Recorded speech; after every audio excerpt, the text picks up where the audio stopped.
പിന്നെ അച്ഛൻ്റെ അമ്മയും കുടുംബത്തിൻ്റെ ഞങ്ങളെല്ലാവരും ഒരുമിച്ച്, ഞങ്ങൾ ഏത് ഘട്ടങ്ങളിലാണെങ്കിലും ഒരുമിച്ചിട്ട് തന്നെയാണ് മുന്നോട്ട് പോയതും. അതേ രീതിയിൽ തന്നെ ഈ കുടുംബത്തിന് ഒരു പോറൽ പോലും ഏൽക്കാതെ സംരക്ഷിക്കാൻ പറ്റുമെന്ന് ഞങ്ങൾക്ക് ഉറപ്പുണ്ട്. ആ ഒരു വൈകാരികത അദ്ദേഹം ചൂഷണം ചെയ്യുന്നതിൽ പിന്മാറണമെന്നാണ് ഞങ്ങൾക്ക് അഭ്യർത്ഥിക്കാനുള്ളത്. അതുപോലെ തന്നെ വേറെ ഈ ഒരു സംഭവം നടക്കുമ്പോൾ തന്നെ പിന്നെ അദ്ദേഹം ഒരു ഒരു കാര്യമായിട്ട് കൃഷ്ണപ്രിയ മാനസികമായിട്ട് തളർന്ന സംഭവമായിരുന്നു. അയന്നെ 4ാമത്തെ കുട്ടിയായിട്ട് ഞങ്ങൾ വളർത്തും, ഞാൻ വളർത്തും. നോക്കൂ, എന്ത് അസംബന്ധമായ കാര്യമാണ് അദ്ദേഹം ഈ മാധ്യമങ്ങളിൽ പുലമ്പിക്കൊണ്ടിരിക്കുന്നത് എന്ന് എനിക്ക് പറയുന്നില്ല. അവളൊക്കെ അന്ന് കരഞ്ഞ് തരിപ്പണമായൊരു ദിവസമായിരുന്നു. എന്തൊക്കെയായിരുന്നു അമ്പും വില്ലും AK-47, കത്തി, കുന്തം, മലപ്പുറം, മനാഫ്, കോഴിക്കോട്, വെള്ളരിപ്രാവ്, ഞമ്മന്റെ സുഡാപ്പി, ഇതാ വെളുത്ത് വെളുത്ത് വെളുത്ത് വെളുത്ത് വലിയ മാർപ്പാപ്പ പട്ടൊക്കെ നേടി സമാധാനത്തിനുള്ള അവാർഡും കൂടി ഇനി ഞമ്മന്റെ മനാഫ് സുഡാപ്പിക്ക് അങ്ങോട്ട് കൊടുത്താൽ മതിയായിരുന്നു. അപ്പോ മഹാഭാരതത്തിലെ അർജുനന്റെ അളിയനും ഒരു സിഗണ്ടിയാണ്, ഈ അർജുനന്റെ അളിയനും ഒരു സിഗണ്ടിയാണ്. അപ്പോൾ ഈ സിഗണ്ടിയെയും ഈ സിഗണ്ടിച്ചയും വെച്ച് സംഘികൾ കളിക്കുന്നുണ്ടോ എന്നൊരു ഡൗട്ട് ഇല്ലാതില്ല. അപ്പൊ സിഗണ്ടി അളിയ നീയാണ് അളിയന്റെ മുഖത്ത് നോക്കി പറയാണ്, നീ 1-ാം തരം ഒരു പരനാറിയാണ് അളിയ. ഇതുപോലെ ഒരു അളിയനെ ആർക്കും നീ കിട്ടാതിരിക്കട്ടെ. അല്ല സിഗണ്ടി അളിയ, ഈ അർജുനൻ ആ വെള്ളത്തിനകത്ത് മാസങ്ങളോളം ആഴ്ചകളോളം കിടന്നപ്പോ നിന്നെ ആ ഏരിയയിൽ കണ്ടില്ലല്ലോ സിഗണ്ടി അളിയ. അപ്പൊ നിന്റെ ഈ ആവേശം കണ്ടില്ലല്ലോ. അപ്പൊ നീ ഈ മീഡിയന്റെ മുമ്പിൽ വന്നിട്ട് ഈ ഡയലോഗ് ഒന്നും വിടുന്നത് കണ്ടില്ലല്ലോ. ഇപ്പൊ നീ എവിടെ നിന്നോ നിനക്ക് ഇതൊക്കെ പൊട്ടിമുളയ്ക്കുന്നത് സിഗണ്ടി അളിയ? സംഖ്യകളുടെ കാശ് വാങ്ങിയിട്ട് അച്ചായം വാങ്ങിയിട്ട് ഉണ്ടാക്കാൻ നിൽക്കുക സിഗണ്ടി അളിയ. ഇവ 1-ാം തരം സിഗണ്ടിയാണ്, സിഗണ്ടി അളിയനാണ്. സത്യത്തില് സംഖ്യകൾ ഇവനെ വിലയ്ക്ക് വാങ്ങിയിരിക്കുന്നത് ഈ സിഗണ്ടിയെ മുന്നിൽ വെച്ച് കളിക്കുകയാണ് സംഖ്യകൾ. എന്താ പറയാണ്, നോക്കൂ എന്തൊരു കഷ്ടാണെന്ന് ആലോചിച്ചത്. അമിതമായിട്ട് വിനയം കാണിക്കുന്ന ആളുകളെ, പ്രത്യേകിച്ച് അതൊരു സുഡാപ്പി കൂടിയാണെങ്കിൽ ഇതിന് പറയേണ്ട ആവശ്യമില്ലല്ലോ. അത്തരത്തിൽ മനാഫ് എന്ന് പറയുന്ന വ്യക്തിക്കെതിരെ നമ്മളൊക്കെ കൃത്യമായി തെളിവ് സഹിതം സംസാരിച്ച സമയത്ത് മനാഫിനെ അനുകൂലിക്കുന്ന കുറെ എണ്ണം നമ്മളെയൊക്കെ പച്ച തെറി വിളിക്കാൻ വേണ്ടി വന്നിരുന്നില്ലേ? നിന്നെ ഇനിയും തെറി വിളിക്കും, ഇനിയും ഞങ്ങൾ തെറി വിളിക്കും, അതിന് യാതൊരു പേടിയുമില്ല. പരനാറി എത്ര തെറി കേട്ടാലും ഒരു ഉളുപ്പുമില്ലാത്തൊരു ഊളയാണെന്നുള്ളത് കാര്യം ഞങ്ങൾക്കറിയാം. പക്ഷെ ഞങ്ങൾ വിളിക്കും. ആ തെറി വിളിച്ചവന്മാർക്കൊക്കെ കൃത്യമായിട്ട് മുഖം അടച്ചടി കൊടുത്ത് മനാഫ് എന്ന് പറയുന്ന ഡാഷ് മോൻ, ബാക്കി അത് നിങ്ങളോട് പൂരിപ്പിച്ചാൽ മതി. കാരണം മനാഫിനെ ഡാഷ് മോൻ എന്ന് വിളിക്കുന്ന പരനാറി ഡാഷ് മോനെ, അത് നിന്റെ തെറ്റല്ല. കാരണം നിന്നെ ഉണ്ടാക്കിയ ഒരു ഡാഷ് മോൻ ഉണ്ടല്ലോ, ആ ഉണ്ടാക്കിയ ഡാഷ് മോന്റെ ഒരു മോനാണ് ഡാഷാണ് നീ ഒരു ഡാഷ്, മറ്റുള്ളവരെല്ലാം ഡാഷായി കാണുന്നത് നിന്റെ കുറ്റമല്ല. നിന്നെ ഉണ്ടാക്കിയ ഡാഷ് മോൻ ഉണ്ടല്ലോ, ആ ഡാഷ് മോനിൽ ഉണ്ടായവനാണല്ലോ നീ അങ്ങനെ കാണുള്ളൂ. നീയാണ് പരനാറി ഡാഷ് മോൻ. പൂരിപ്പിച്ചില്ലേ? പലർക്കും മനാഫ് ഈ ലോകത്തിന്റെ തന്നെ മാതൃകയാണ്. നോക്കൂ, നമ്മൾക്കറിയാം ഒരു സുഡാപ്പിയെ, ഒരു ജിഹാദിയെ എങ്ങനെയാണ് ഇവിടുത്തെ ജിഹാദികൾ വെളുപ്പിച്ചെടുക്കുക എന്ന് കൃത്യമായിട്ടും അറിയാം.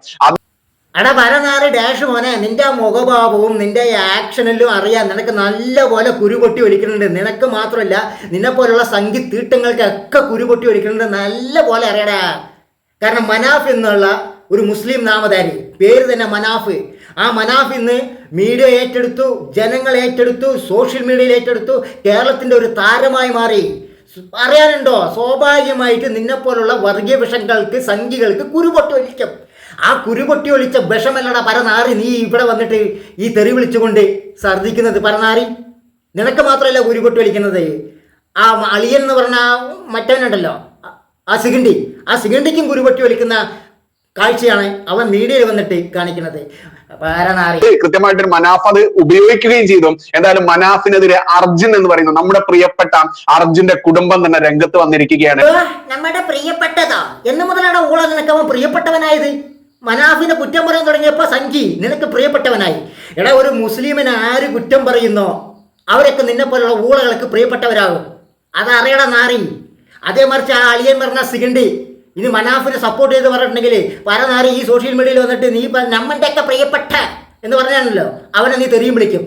എടാ ഊളെ, എത്ര തെറി കേട്ടാലും ഒരു ഉളുപ്പുമില്ലാതെ ഇങ്ങനെ തന്തയ്ക്ക് വിളി കേൾക്കുന്ന കേരളത്തിലെ ഏക വ്യക്തി എന്ന് പറയുന്ന ഒരു പരനാറി വിചാരിക്കും. കാരണം നിന്നെ പറഞ്ഞിട്ട് കാര്യമാണോ ഊളെ?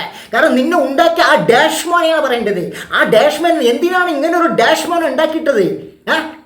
മുസ്ലിങ്ങൾ എവിടെയെങ്കിലും ഛർദ്ദിക്കുന്നുണ്ടോ അത് വാരി തിന്നാൻ വേണ്ടി നടക്കുന്ന നിന്നെപ്പോലെ കുറേ ഊളകളുണ്ട്. ആ പല ഊളകളിൽ ഒരു ഊളയാണ് നീ. നമ്മണ്ട ആ സംഖ്യനെടുത്ത് ഈ പോക്കറ്റിൽ തുരുകി വെക്കടാ പരനാറി. നമ്മണ്ട തന്നെ നിന്റെ തന്നെയാടാ, നിന്റെ തന്നെ പറയില്ല. കാരണം നിന്റെ സ്വഭാവ രീതിയാണ് ചിരട്ടത്തരം. അതായത് ഡാഷിനുണ്ടായ ആ ചിരട്ടത്തരാണ് ആ അളിയൻ എന്ന് പറയുന്ന ആ പരനാറിപ്പ് കാണിക്കുന്നത്. അപ്പം നമ്മണ്ട തന്നെയാണ്, നിന്റെ തന്നെയാണ്. എടാ സംഖ്യ നിന്റെ തന്നെയാണല്ലോ ഈ പരനാഴി. ഈ ഡാഷ് മോൻ ചെയ്തിട്ടുള്ള ചെറ്റത്തരങ്ങൾ എണ്ണി എണ്ണി എണ്ണി ആ കുടുംബം ചോദിക്കുന്നു. കേൾക്ക്, മനാഫിന്റെ ആരാധകന്മാരൊക്കെ കേട്ടൊന്ന് എടാ ഡാഷിന്റെ മോനെ മനാഫ് എന്ത് തണ്ടിത്തരോടാ കാണിച്ചത്? മനുഷ്യത്വം കാണിച്ചതോ? ഒരു കുടുംബത്തിന്റെ മേലെ ആത്മാർത്ഥമായി സ്നേഹം കാണിച്ചതോ? അതാണ് ഇവിടെ തെണ്ടിത്തരം എന്ന് പറയുന്നത്. അവിടെ ഡാഷിന്റെ മോനെ നിനക്കത് തെണ്ടിത്തരമായിട്ട് തോന്നുള്ളൂ. കാരണം മനുഷ്യത്വം എന്ന് പറയുന്നത് എന്താണെന്ന് പോലും അറിയാത്ത ഒരു ഡാഷിന്റെ മോനാണ് നീ. അപ്പം നിനക്ക് മനുഷ്യത്വം അറിയില്ല.